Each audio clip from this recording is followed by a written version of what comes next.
So we're very excited about this climbing and the opportunity that has been put before us. And frankly, believe that the progress has been recognized because of student satisfaction. We're an extremely high-touch program, and so we provide an intimate learning opportunity for our students. When our students come to Gozueta, they truly come to a community and a family-oriented program where we spend a lot of time getting to know our students better, not just the program team, but our faculty members, our career management center, really everyone within the building and in the school. And we really believe that our students' progress is really our progress as well. And so we go along this Executive MBA journey and experience with them.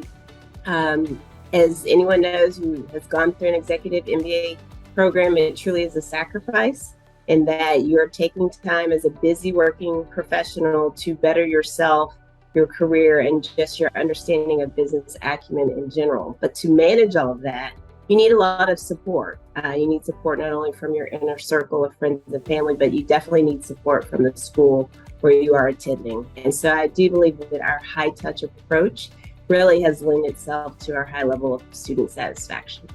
We definitely benefited from the high student satisfaction as well as increase in salary for this group of students because this group of students was from the class of 2019. And so that particular cohort of students definitely saw a significant increase in their salary growth over the 3-year period. And we plan to continue to see that with future cohorts of students because our Career Management Center is amazing with all they do with the students. But I would say that's probably what allowed us to rise in the rankings this go around. The big increase is very much aligned with our vision or our mission of the university, which is from insight to impact. And it's very nice to see that we exactly improved in those two criteria, because insight, for me, this is research and impact of the scholarly community. And in our research rank, we increased significantly. So this represents insight. But also in impact, we increased significantly, and this is represented by the criteria of career progress, where we were globally #1, and also aims achieved, where we were globally #2. So it really resonates very nicely with what we try to achieve as a university, from insight to impact. And this is very nicely seen in the ranking this year. For this year, I think it's a lot of hard work that we put into our ESG, sustainability. So sustainability is really integrated within our program. We worked really hard on integrating it into every aspect of the program. So it runs like a red thread throughout the whole of the program. And also we have a new curriculum, which I designed maybe 2 years ago. So we're running the first program of that. And that's why also we can really, when you design a new curriculum, you have the opportunity to change things that you can sort of think would be better. And sustainability, we have had an integrated version of sustainability before, but we have increased it a lot in this new curriculum. So for each course, there's a part that relates to sustainability and to the ESG. So we look at different measurements, the ESG measurements, and see, even in designing the courses, that all of these are within the course. And then in each, our courses are lumped into modules. So for instance, if we have a module of business context, which is business law, economics, everything that sort of regulates business activities that of course you can influence them, but they're kind of static. And so for that, we do a half day together with sustainability, focus on the laws and regulations and the world economics. And we do that also for our financial foundation. We focus on sustainable finance.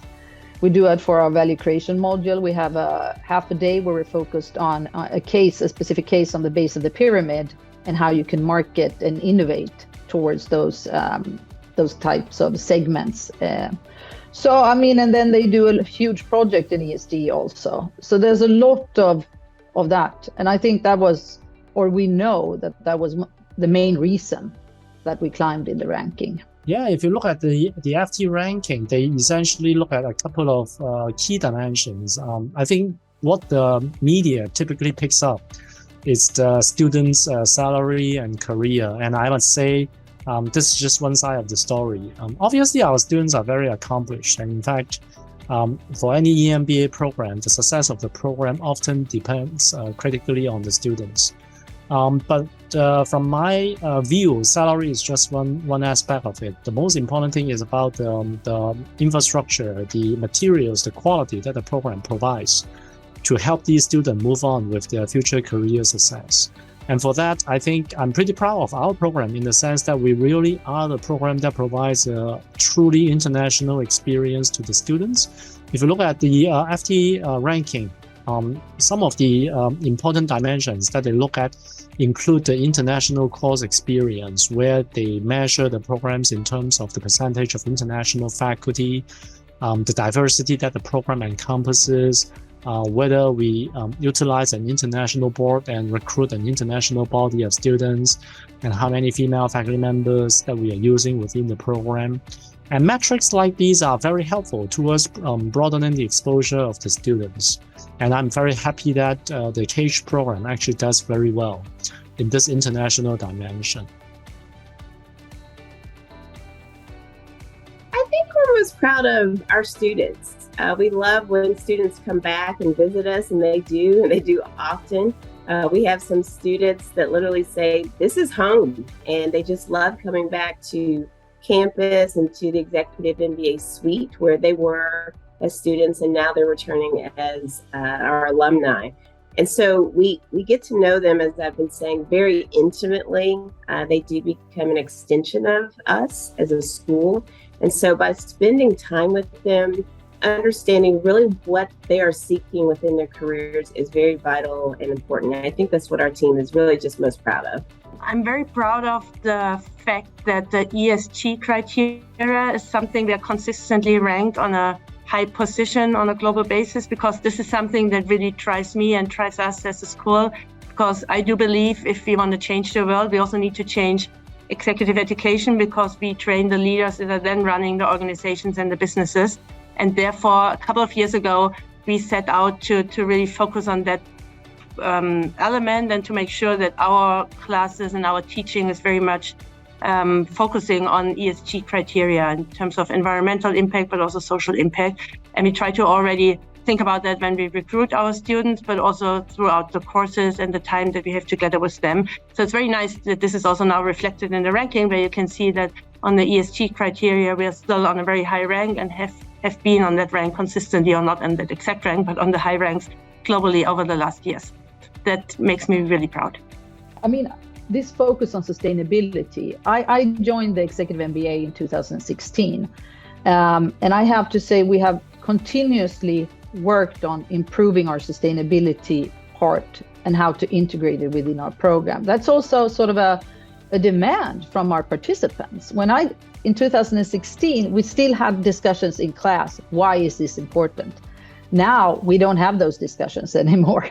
I mean, everyone's like, can we have more sustainability? How are we supposed to work with this within our organization? How can we convince our boards or our management or the executive management team on this issue? So giving them tools and theories about how to actually practically work with that also, I think is something that I'm really proud of. Obviously, in 2019, we are facing a lot of challenge due to COVID. I think this is a worldwide phenomenon in most places. Running an EMBA program has been extremely challenging. The students really couldn't get together they couldn't really fly and attend classes together. What we are really proud of is the fact that I think we have really a student-oriented attitude, where we try our best to provide for the learning experience and quality of the classes, despite the fact that we are facing those challenges. So just to give you one example, I think we are one of the pioneering schools in the region where we practice what we call an online-offline hybrid mode of learning. Many schools will just convert the entire class to Zoom. And by the way, in that regard, I think our business school is also a leader. We were pretty much the first business school, I guess, in the region where we were able to conduct fully online classes since 2019, even before COVID. Okay, so every one of us is very experienced with teaching a class online. But on top of that, for this EMBA program, we also pioneered a practice where we actually created some mobile offline classrooms. And this is for those students who couldn't really fly into Hong Kong to attend our classes. So we have a group of students who are living in Hong Kong, so these students can actually come back to our classroom. But there is a large group of students who are dispersed in different countries overseas. So what we have been doing, until recently, was that we group these students together in one of the offsite countries. Say, for example, we will put them together in one location in Singapore or in Thailand, where the students overseas would create a cluster, a mobile classroom, and they will attend classes together. And then they will zoom into our classroom, and our Hong Kong students will also be zooming in, but at the same time, the professor is standing in front of the students in Hong Kong. So this way, we created a highly interactive experience still for all the students, despite the fact that they are located separately. Of course, it's still not perfect. It can't really totally replicate what a classroom is like when everybody is together. But I think this is, to a large extent, the best that we can do given the travel restriction. And so far, we've been running many courses in this mode, and I think it was doing fairly okay. I think the students do enjoy it, especially the fact that for an EMBA program, very often the students really learn not only from the professors, but rather they also learn from their classmates. And by doing that, this mobile classroom hybrid online-offline concept, I think we were able to maintain part of that interaction and learning that we believe are important for the students. So I think executive MBA candidates should look at rankings, but really spend more time researching the individual school. When you commit to an executive MBA program, it is a commitment because you're now dedicating years of your life with this institution, not only while you are in school, but also as a member of their alumni group. So it's more than just a ranking. It's really looking at what community do I really want to join? What network of individuals do I want to be a part of? And then also what's most important is you have to get through the program and you have to graduate. So you need to join a program that's going to suit your individual needs, provide you the support that's required to get you to the point of graduation, and ultimately help you attain your career goals and aspirations. So rankings are one aspect of the game, and obviously we're all a part of it and we read them. We can't necessarily ignore them, but for any potential candidates, I would say it's way deeper than any ranking. You really need to do your research on the institution. For me, it's important that executives, when they look at rankings, that they do not only look at them, but that they also try to get a bit deeper to really understand how is the ranking composed, what are the different criteria, what is the weighting of the different criteria, because it really makes a difference which ranking you are looking at. And there are a lot of criteria, and you just need to read them and you need to go into detail. I think this is important for me, and it's also important for me to understand that ranking is not everything. So, and this is the philosophy that also we have here in St. Gallen. So we always say we are ranking informed, but not ranking led. So we wouldn't really design a program that it performs best in the ranking, because we believe we know better how to design programs, or we know we do the job how we should do it, and that is to educate our executives in a way that they will be socially responsible leaders. And this is not always reflected in the rankings, and therefore it's important to not also overweight the whole ranking thing. I think it's important also to get good students, to know what our competitors are doing, to get good faculty to the schools, etc. But it's not everything, and this is very important to me. Ranking informed, but not ranking led. When you're searching for programs, if you're looking at programs that you're interested in, I think you as an individual person should look at what are your interests, what is it that you want to get out of the program. We have a lot of participants coming in from abroad, so we have I would say 40% international participants, and they are really interested in the Nordic way of working. How come we are so entrepreneurial? How come we are so innovative? Because there's a notion this welfare system that we have in the Nordic countries will sort of put a damper on those effects, but we see the complete opposite here. So a lot of them are really interested in those aspects. But the ranking And then, you know, for us, for instance, we don't rank high on salary. And a lot of programs, 40% of the rankings are actually based on salary. So you have to be aware of where in the world is your program. You know, if you focus on different programs in different international contexts, different salary levels will affect the ranking. So for our program, we might have an excellent, our program might be as good as, I don't know, like Notre Dame or whatever, Yale or something like that. But that doesn't matter in the rankings, because salary levels here in Sweden are much lower than they are in the US. So that I think you would have to take into account. I mean, we can, for instance, include the 30% that Swedish employers pay in pensions on top of the salaries. That's not part of the ranking, but we know it exists, but that's nothing that we can. But I think, I mean, look for programs that are specific to your interest. Are you really interested in an international program? Look at what the curriculum is about. How much do they travel? What is their setup when it comes to the cohort? It is an international diverse cohort.